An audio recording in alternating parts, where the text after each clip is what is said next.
those who have not are not familiar with me or with my story, my name is Courtney Brown Jr., Courtney Robert Brown Jr. to be exact. Obviously, that makes a guy by the name of Courtney Brown Sr. my father.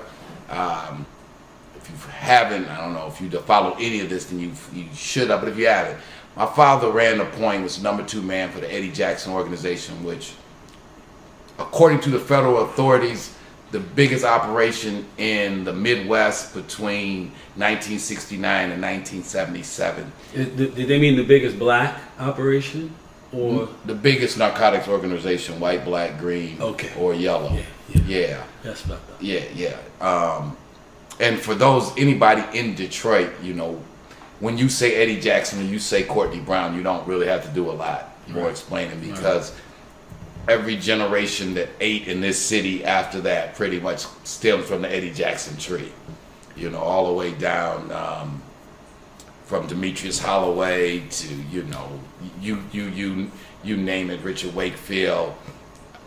I mean, they touched everybody in the game, and so that was the run during the 80s and the 70s when I was a kid growing up. So we grew up with the news media covering us. 3rd grade, front page of Detroit News, Eddie Jackson and Courtney Brown, drug kingpins living lap of luxury, right? So we were living out in Southfield with, the Motown elite, Smokey Robinson, and that sort. And so you know how them stories go. So those who haven't, look up the book Motown Mafia, check out the doc, Motown Mafia. But the family been at it for 30 years. So they started in 69, 70, right? By the time the 80s come around, Pops and them then went to jail, came home. By that time I'm coming of age, so that's another facet of it. I started working for my old man probably my junior year of college, right? So those who haven't followed it, Pops was dealing with a clique out of the Bahamas that was directly tied in. His man was Carlos Leader. Those who know anything about this world, Carlos Leader was Pablo Escobar's chief lieutenant, Medellin cartel. Yeah, it's Medellin. Right, so that was the first kind of clique that we were hooked up with when I started working with the family. And then after that run with the Bahamas, we hooked up with the Nigerian Connect, and ran our thing coming from Lagos. And that was wasn't blow though. That's heroin. It was joint. Yeah, that's H. Yeah. H. I'm sorry, they got internet police and stuff like that. Yes, it was it. That was H. Right. Yeah. That was H with the. So you're right. It was girl with the Bahamas with the Medellin crew, and then when we got with the Nigerians, it was H. Right. So then we had a mega run like that too, and then. Of course, in the same time, it's a small circle. Like where we're at now is because the economics is important. I did a part in my book in Raised by Wolves where I broke down 2 things. One was how the money is made in such ways that even if you're just making $1,000 an hour for 8-9 hours a day, and running your operation, living your life, sustaining your existence, whatever. Like as you're doing it, your eyes are so far ahead on the larger prize that exists. If you're in that deep, that you've come into contact. If you didn't have an initial exposure to it like we did, you at some point in your career getting to that point came into contact with somebody who was really doing it. So your little $9,000-$10,000 a day wasn't shit, right? Oh yeah, right? Yeah. So the thing about that is when you're doing it, you don't really pay attention to it because this motherfucker's making 10 times that. You know what I mean? So you don't really pay attention to it. But when you look back on it and you think about how much money you easily run through, it's millions of dollars, bro. If you have a lengthy career, it's millions of dollars in these increments of tens of thousands. So I think that it's important that when you mention a big run, like you referred to Bahamas, a big run, another big run, it's important that you put those into perspective, because you got people out there who think they're doing something they're not doing. Well, when I say getting money or a good run, I'm talking about that on a minimum we're doing, $400,000, $500,000 a month, right? That mean you're doing 20 $10,000 to $30,000 a day, you're at a good run. And then, of course, when you get those kind of runs, you're gonna catch those months or weeks where you really, the market, it'd be a little drought, a little fluctuation in the market, and right you place, able right time. you able Right. to do it. Somebody in the family just find that right spot, that right block, that new block that was unexposed, that right neighborhood, and all of a sudden this joint started doing $50,000 a day. That's So right. you already had a That's right. $30,000 a day thing going on. But little Tony and them, they done messed around and went over on Brightmore. They hitting 50. Now all of a sudden, business go from 30,000 a day to 50,000 a day. Now it's an $80,000 a day hustle until that spot get burnt out. You know how that go. When you making millions, so in a good year, I'd say just an average year for Pops during the '80s, he's probably making $3 to $5 million a year. Because my folks know my father. He's a rather low-key kind of guy. Put that in perspective. What year are we talking about? From 84, or he came home in 84. So now my father's had a very long, distinguished career in this thing. So if you go back to when he's locked up, the first run he was dealing with the Westies out of New York, Hell's Kitchen, Yes, right? That's right. They knew some of his Italian friends that he had met when he was working for Eddie back in the day. So he had started working while he was still locked up. So by the time he comes home in 84, from 84 through 88 with the Bahamas connection, that's about $3 to $5 million a year. Okay. Right? He giving me 20%. So if he doing $5 million, I'm getting $1 million. What year are we talking about? So we talking about from when I really started making my bones, because on that Bahamas run, I was in charge of getting the money down to the islands. Mm-hmm. So the guy, Mr. B, Basil Miller, because somebody on YouTube, I'm sorry, down there in the islands, you guys got all the money and you legit and your family's cleaned up a long time ago. Everybody knows now anyway, because I didn't do it down there, family. But anyway, Basil was the man. Basil was doing directly business with Carlos Lita, Norman's K. I mean, he go back like to the 70s. And one day we're going to do some work on him because he was a unique. Basil Miller was like educated in Oxford, right? Wow. Yeah, black man down in the Bahamas. In fact, the feds, the way he met my old man was at the Atlanta Penitentiary.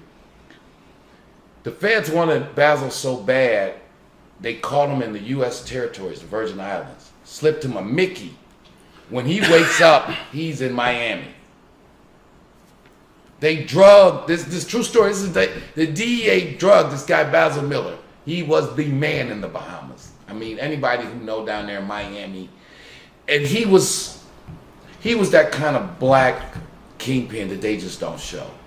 I mean, if you didn't know what he did, you'd think he was like a school teacher, a professor or some shit, English teacher or something. The best that ever did it, you really never heard of him. Never. I was telling Al when me and Al first started this thing, where I told Al, I say, you guys remember this. The only ones you heard of was the ones who got caught. That's right. Do not fool yourself to believe that everybody gets caught, because that's not true.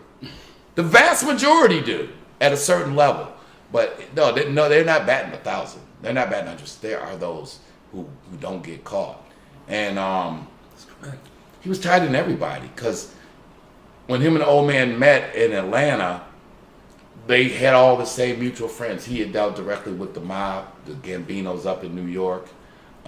He had plugs he was getting the package out of India, England. He had connections in Amsterdam. These are all heroin Hubs. Right? Then he had National heroin hub. the cocaine connection coming through Carlos Lita and them, who was using the Bahamas. I mean, y'all who've seen the movie Blow, that ain't pretend. They had islands down there to land it.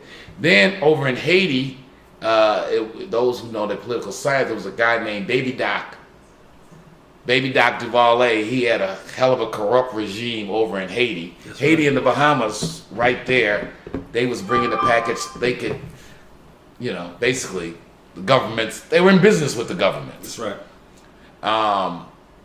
So that's $3 to $5 million a year Pops is making, and that's because he called that being low profile. Yep.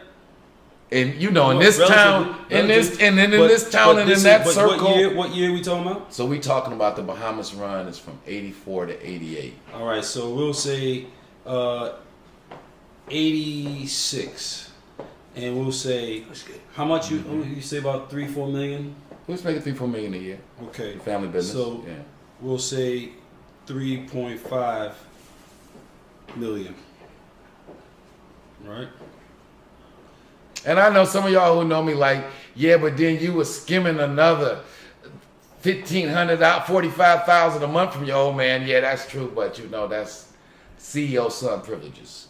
Right. So a lot of you young ladies know I was very generous. So $3.5 million in 1986 has the same purchasing power as $8,325,687.20 today. Wow. So it's more. It's a little more than twice. It has a little more than twice, a bit more than twice the buying power it had. So what you can buy today for then the $8.5 million, you could buy it back then for $3.5 million. That's about right. So being a rich cat, being a millionaire in the game back then, had a greater significance than it means today. Yeah, and working people make $1 million a year. Nowadays, and so to show you what you're saying is right. Back then, like a rapper or a singer, no one thought that you could make as much money in entertainment as you could make in the game. Basketball, right? And when we would see athletes, Pee-wee didn't go to the NBA because they were talking about $200,000 a year back then, which was great money. He was a millionaire back then, $200,000 a year, but he was making $200,000 a day. So it was like. No one made me that offer. You know, and it's a quote from Eddie's father, and he used to say, you know, Junior, I like those entertainers and everything, but they just beg so much. That's true. And he's talking about the likes of Red Fox, Richard Pryor, you know, the elite entertainers of that day. When they come to town, they were always asking for favors and asking for money or needed, you know, the party cocaine, always a party favorite, women, everything. They beg a lot. Yeah. Nice guys, they're funny, they're talented, but they beg a lot. Yeah. So, because it was no doubt people who had the money was the guy running the bag. That's right. Back then, right, for sure. That's right. You know, because you could buy, the best Benz in the world back then cost $60,000. That's right. So what's the best Benz now? 150, 200,000, 225? Probably about three and change. 3 and change now. That baby Maybach. See, so that's three. See, you're right. So 3 times the very best Benz. I remember when old boy with Eddie's daddy bought that 500 SEC. The only 2 that the world had ever seen was his and J.R. Ewing's on Dallas. Yeah. Right. Yeah. That was $60,000. That seemed like all the money. Right. You know, in the world. So yeah, so for me, we was doing about $3 to $5 million a year. And but when you know what the Connect is making, right? So when I would go down to the Bahamas, and my man's got an estate on the ocean, and the president of the country, is calling him for favors. It put it in perspective, and then you ask yourself, well, if the plug obviously making more than us. How much Leader, and he getting it from Carlos Leader and them, how much is they making? They pulling out the ground. Right? They pulling out the ground. They're taking over operations that other people have to pull them out the ground, and they're saying, you work for us. Or we can fire and replace you right now. Right. And we got one plug, Basil, Mr. B, but Carlos Leader got 50 Basils or 100 Basils he's dealing with. How much money they making? So they would look at, and I know it's all relative. So I know, right? You say, damn boy, you can get $3-5 million a year. That's all the money in the world, but it's relative. One of the other things that I was particular about, I was very particular at the end of completing Raised by Wolves, I put this piece in there about time. And essentially I talked about, you know, I calculated the hours that I spent on the street. And I spent, you know, I compared it to a 40-hour a week, you know, kind of job. And I had spent in my 13 years of my 17-and-a-half-year career, I was somewhere on a block or in a building or inside an apartment or you know what I'm saying, banging, you know, right from there from the front line. Because one, I did it really well, and two, I really enjoyed it. It was when I knew that things were going to be okay because I was right there. Yeah. You know what I'm saying? So it was a sense of control, you know, and a drive to be successful, and I wanted to increase the potential for winning. So the closer I got to the front, the more of a potential for things. That's going where the margin is at too. Right. Is on the street. Right. I mean, right. further you get away from the street, the further you get away from the margin. That's right.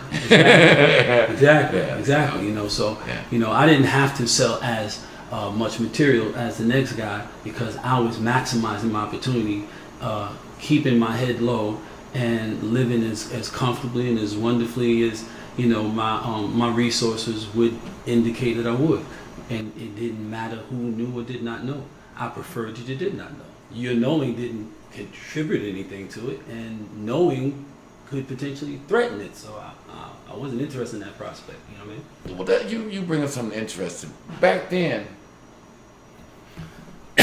only people I wanted to know, or people may have heard that the family did this or that, but the only people who knew for sure that I was hustling or that I was working for my old man was people in the hustler community. That's right. That's how it was. Right? If you wasn't in the hustler community, it was urban legend what they doing. That's right. And you let it be that. And you let it be that because I didn't want to, because you hear growing up, if everybody know what you're doing, you're going to end up. That's right. You're gonna get robbed. You're gonna go to jail. Yeah. My mother used to say, "This is your business, not show business." Yeah.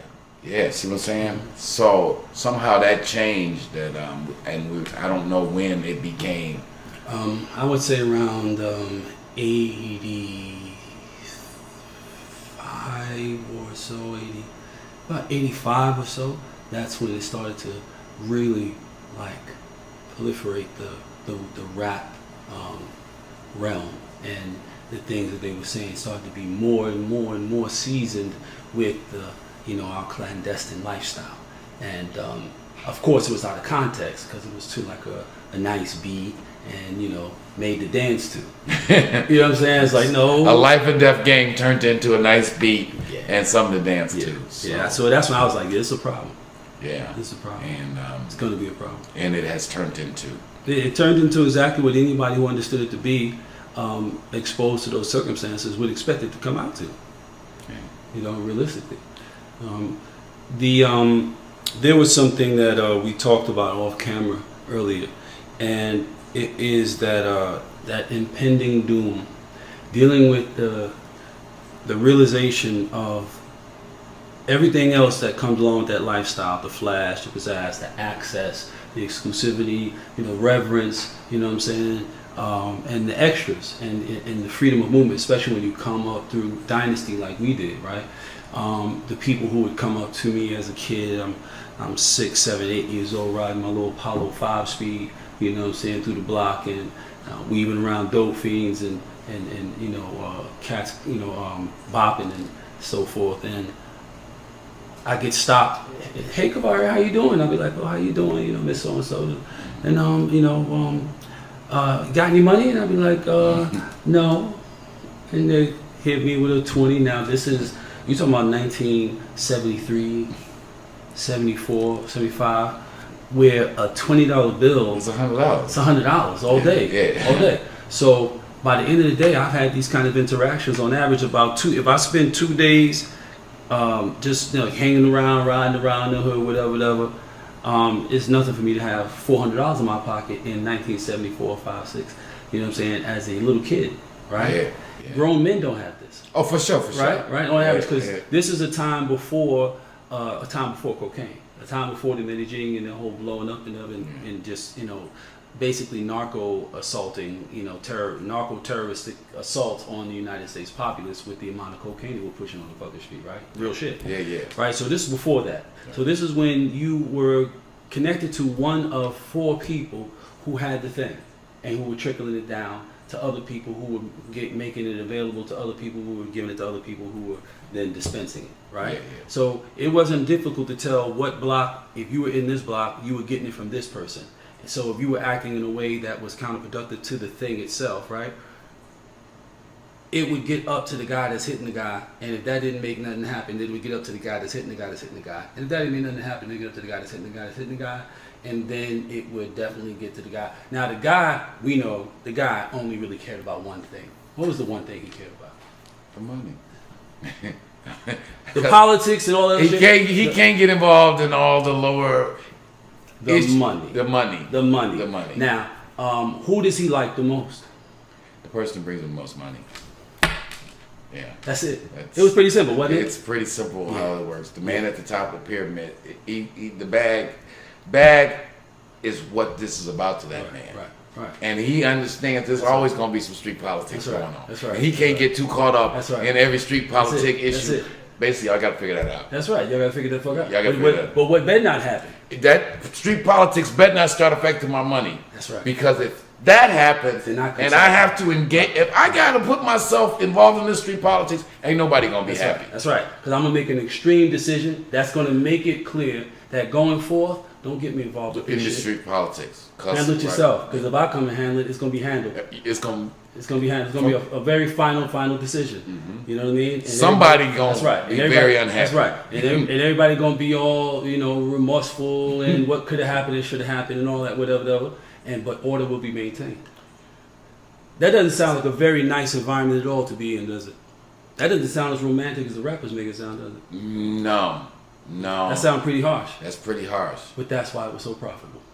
Because it was order. That's right. It was order. That's right. People, even in watching this, people may, because they're so quick to judge and want to convince themselves so quickly that they already know something. So they needn't expose themselves. Because you already know. So if they listen to us for the maybe 5 or 10 minutes that we spent going through the little fine aspects of the money and so forth, whatever, they might think, oh, they glorifying that thing, or I heard that before, whatever, and they wouldn't understand that, that was the milk for the babies, so we can grow them into the men who can give them the meat. Right. Because if I say that's what you want to. If I say we forgot more about this, then people gonna know that's not an insult or a jab at anybody.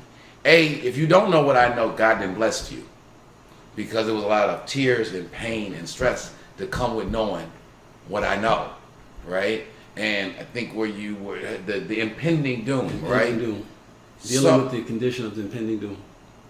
In the midst of that, you say, well, damn, your old man hitting you off with $1 million a year. Yeah.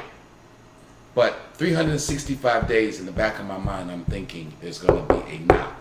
Because I've seen the knock. I saw the knock when I was a little kid, and my daddy and Eddie and 32 of their friends went away. Right? I've been that kid. Life was one way one day, a whole other way the next. Get sent away on vacation to Florida. You come back from vacation like you've done 85 times, except this time you come back and your older sister says to mommy, where's daddy? And daddy had already told his only son, when you come back from Florida, your sister don't know, but daddy ain't gonna be here.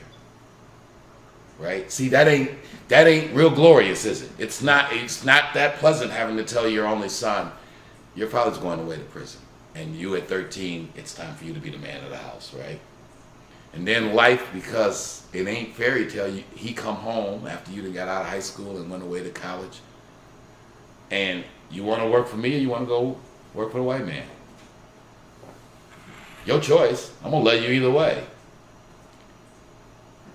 I thought it was a better deal. And there's a peer, so there's definitely some peer pressure, family pressure. But with that, in the back of my head, I'm like, I could very easily go to jail for a very long time. And my father was very real with me. I mean, that first time he sent me with that money down to the Bahamas, I'll never forget. And as the crew is packing, because people, Basil, Mr. B down the island, they had the customs people paid off down there, right? So once I got to the Bahamas, we were good getting through all of that. But he was like, here's the thing though, I know you don't seem like you're breaking the law, but it's a conspiracy. See, I understand. The feds don't care whether I was selling the key or taking the money from the key to the connect. You are an integral part, if not the most integral part of the conspiracy. You will face the same penalty as your co-conspirators. In for a penny, in for a pound. So he was like, if this thing goes south, boy, you can, because it's real. Yeah, I can't save you, son. I can't say you're gonna go to jail. Okay. Likely, I'll be in jail with you because at the level we're playing, it will be a multi-count, multi-person conspiracy, and we'll all be going to jail. Right. Me and you and cousin Tony and cousin Lala and cousin Spencer, and because if this shit goes south, that's the way it looks when it goes south. Now that right there, there's two things that's important to point out there. One, obviously, his previous experience had given him the insight that finally enabled him to make a really informed decision about this life that he was living, right? Yes. So, because now he actually knew. It's different when you have a general understanding or general idea of something, and when you've actually had the experience or you've endeavored to find out what is really the deal with this. You've studied, right? At the point at which you realize, I know exactly what type of charge I can get for exactly what I'm doing. I know what the penalty is for this. I know that this much time can come with it. I know that this much discomfort can come with it. I understand what that discomfort means because I've actually had the experience of going through the discomfort already. So me now making this decision to go forward with this is a whole other thing because of the level of information I now have.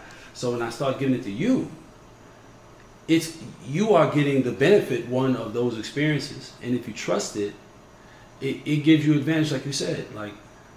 And like I said in my book, I've forgotten more about the game of death than most will have the time or opportunity to learn before their time is up and their opportunities are no more.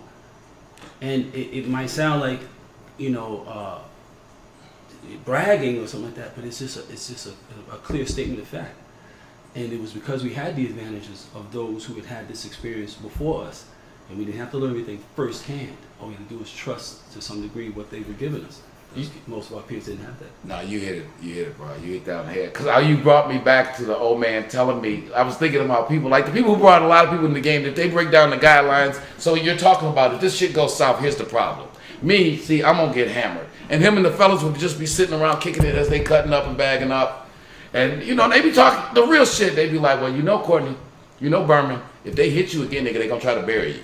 He know full well as he cutting that brick up and they mixing up. And they having this conversation. Well, if they hit you this time, Berman, they gonna try to bury you. Junior, see, you got a clean record. You a schoolboy. You gonna have some nice guidelines. And these hardcore guys, so they like, see, you